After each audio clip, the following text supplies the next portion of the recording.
సచివాలయం ప్రారంభోత్సవం చేసుకోవడం జరిగింది. సందర్భంగా ఇక్కడ చేసిన నాయకులకి, గ్రామ ప్రజలకి, వివిధ గ్రామాల నుంచి వచ్చిన నాయకులకి అందరికీ కూడా నా హృదయపూర్వక అభినందన తెలియజేస్తున్నాను. చాలా రోజుల తర్వాత ఉడిపాడులో మంచి జ్యూస్ కనపడింది. ఇంకా కొంతమంది కార్యకర్తలు కనపడతలేదు, మరి వాళ్ళు ఎందుకు రాలేదో నాకు తెలియదు. అందరూ కలిసికట్టుగా పనిచేయాలి. ఇది 3 గ్రామాల సచివాలయం.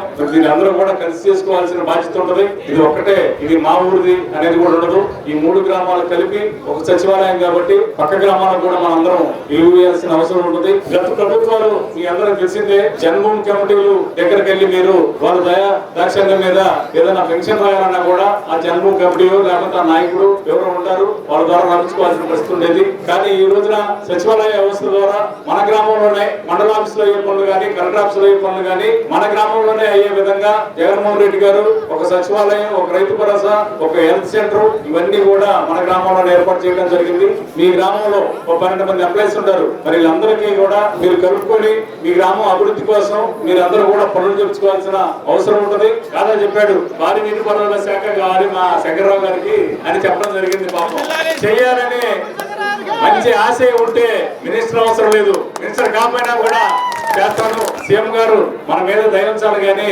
ఎలాంటి పనైనా చేయొచ్చు. ఆ మినిస్టరే కాదు, అంతకన్నా మంచిదే ఆయన ఇవ్వచ్చు, నాకు ఇస్తాడు కూడా, ఆ నమ్మకం నాకు ఉంది. ఈ ప్రాంతం డెవలప్ అవ్వాలంటే మీ ఆశీస్సులు కావాలి నాకు. జగన్మోహన్ రెడ్డి గారికి మీ పెద్ద మనసుతోటి ఆయన దీవించాలి. నేను పని చేస్తున్నాను, నేను మీ కుటుంబంలో ఒకరిని అనుకుంటేనే నాకు ఓటేయండి.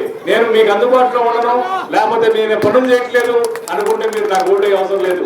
నేను ఇంత ధైర్యంగా చెబుతున్నానంటే నేను ఈ వచ్చిన 5 సంవత్సరాల్లో మరి మీలోనే ఉంటున్నాను, మీతోటే ఉంటున్నాను కాబట్టి నేను ధైర్యంగా నేను మిమ్మల్ని అడగలుగుతున్నాను. నన్ను ఆశీర్వదించండి అని మీరందరూ కూడా నన్ను ఆశీర్వదించి మంచి మెజార్టీతో కల్పిస్తే మరి జగన్మోహన్ రెడ్డి గారు కూడా నన్ను మంచి ఉన్నత స్థానంలో ఉంచి మీకు ఇంకా ఎక్కువ సేవ చేయడానికి అవకాశం కల్పిస్తాడు. మీరందరూ కూడా దానికి సిద్ధంగా ఉండండి.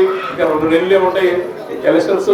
యుద్ధం ఎలా చేస్తామో ఎక్కడా కూడా అలుపు ఎరగని యుద్ధం చేసి మంచి విజయాన్ని మీ అందరూ కలిసికట్టుగా పనిచేసి విజయాన్ని అందిస్తారని చెప్పి మనస్ఫూర్తిగా కోరుకుంటూ, పేదలకి పెత్తందారులకి మధ్య యుద్ధానికి మీరు రెడీయా?